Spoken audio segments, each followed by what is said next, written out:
Hello, everyone, and welcome to Pro Wrestling Inside and Out. We're going to continue our look of the exotic Adrian Street, and I think, Jack, you're going to start us out.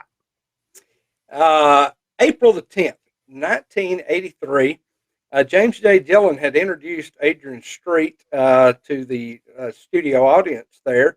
So at the sports stadium in Orlando, Florida, he had his first match. Scott McGee defeated Adrian Street. And then April the 16th, 1983, at the Bayfront Arena in St. Petersburg, Brad Armstrong defeated Adrian Street by disqualification. April the 18th, West Palm Beach Auditorium in West Palm Beach, Florida, Adrian Street defeated Terry Allen.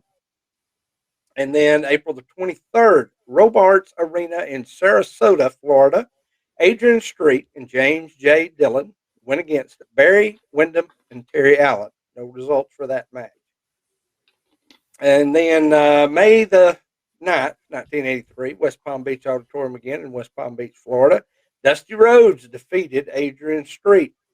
May the 11th, Convention Center in Miami Beach, Florida, Brad Armstrong and Terry Allen defeated J.J. Dillon and Adrian Street. June the 5th, Eddie Graham Sports Stadium in Orlando, Florida, Adrian Street defeated Terry Allen in a lumberjack match.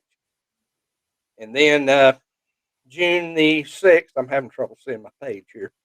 June the 6th, West Palm Beach Auditorium in West Palm Beach, Florida, Adrian Street and Bobby Duncan defeated Ron Bass and Terry Allen. June the 9th, Jacksonville Veterans Memorial Coliseum in Jacksonville, Florida, Barry Windham defeated Adrian Street. June the 20th, 1983, West Palm Beach Auditorium in West Palm Beach, Florida, Brian Blair defeated Adrian Street. June the 30th, Jacksonville Veterans Memorial Coliseum in Jacksonville, Florida, Adrian Street defeated Tommy Wright. And then in July the 4th, West Palm Beach Auditorium in West Palm Beach, Florida, Adrian Street defeated Denny Brown. I wonder if that was exciting. Well, it wasn't. Anyway, July the 6th, Convention Center in Miami Beach, Florida, Mike Graham, Brad Armstrong, Scott McGee defeated Adrian Street, Bobby Duncan, and Elijah Akeem. July the 11th, West Palm Beach Auditorium in West Palm Beach, Florida, Les Thornton defeated Adrian Street. And then on July the 19th, 1983, Fort Homer Hesterly Armory in Tampa, Florida, Barry Windham and the Fabulous Moolah defeated Adrian Street and Miss Linda. By the way, Terry Allen later would become Magnum TA. Elijah Akeem, Bad Leroy Brown. All right, Rodney? Well, Adrian will make his way to Georgia Championship Wrestling Superstars, and we get the Memorial Auditorium on July the 30th. On 1983, Adrian Street defeated Jeff Young. Then he's at WRCB TV3. It says 13, but it's actually TV3 in Chattanooga, Tennessee on the same day. Adrian Street defeated Jeff Young again. Cobb County Civic Center, Marietta, Georgia on August the 7th, 1983. Adrian Street defeated Jeff Young. He walked all over Jeff Young. Jeff Young, a great wrestler. Adrian Street got there the exact day that Jim Cornette had a party for Fifi, and his face got shoved in the cake. By Monday, guess what? Everybody do it was Tuesday. By Tuesday, Ole Anderson decided that was done. So Adrian had a job and didn't have a job in a couple of days. So. Yeah, by the time he was finished with Georgia Championship Wrestling Superstars, he was back in Memphis, and he started back at the Fairgrounds Sports Arena in Nashville on August the 13th, 1983.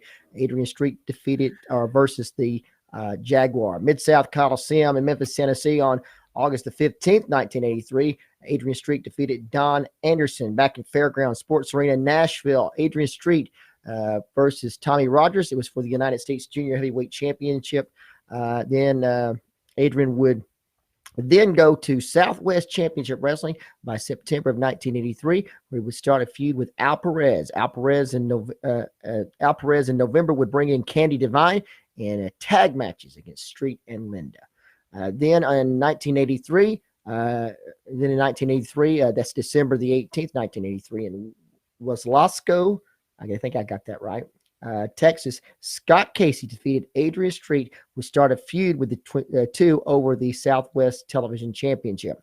Then they go to the high school gymnasium, Rio Grande City, Texas, on January the 14th, 1984. Adrian Street will face Bobby Jackers. Waco, Texas, on February 19th, 1984. Miss Linda and Adrian Street defeated Scott Casey in a 2-on-1 handicap match. Following his feud with Scott Casey, Adrian's next opponent would be Bobby Fulton. He would then make his way to Jim Crockett Promotions. Yes, when he gets to Jim Crockett Promotions, a big feud with Jimmy, the Boogie Woogie Man Valiant, and we'll talk about that. I saw that today. It was on my YouTube. By the way, during this time while he was in Florida, he had a bodyguard, and it was Elijah King. Bad Lou Red Brown was his bodyguard while he was there. So Adrian Street was getting over everywhere. By the way, he also cut Dusty Rhodes' hair in while he was in Florida. But did y'all happen to see that? Yes, he goes up there and he gets one little thing of hair. I guess that's all Dusty decided he wanted to lose. He just took a little bit of hair right off of him. And, but I'm gathering it was one of his great, as he said, it was one of his great trophies. He did say that in his interview. By the way, James J. Dillon did a tremendous job when he came in there and he introduced him. Man, he made me believe that he found the greatest wrestler of all time, and it was tremendous stuff. Anything we need to add to this before we end this video? There's also the video out there of Scott Casey, the matches he had with him. Scott was phenomenal. Yeah, and but that's out there too. If anybody wants to go look. Yeah, there's plenty of that when he was in Southwest Championship Wrestling. There's a lot of full shows of when he was there. Yeah. If you enjoyed this video, give us the big thumbs up. Go one step further, hit that notification bell. Subscribe to the channel if you haven't already. And the reason for this, there's many videos on that we have done. I think over 300 videos we have done so far right here on Pro Wrestling Inside and Out. 300. We never take a nap. Well, no, we don't. I do, but 300 videos, so there's a lot to watch. Just go through our stuff and watch it. I think you'll enjoy the stuff that we talk about, and share the video. Let people know about Pro Wrestling Inside and Out. Thank you so much, and we'll see you on the next video.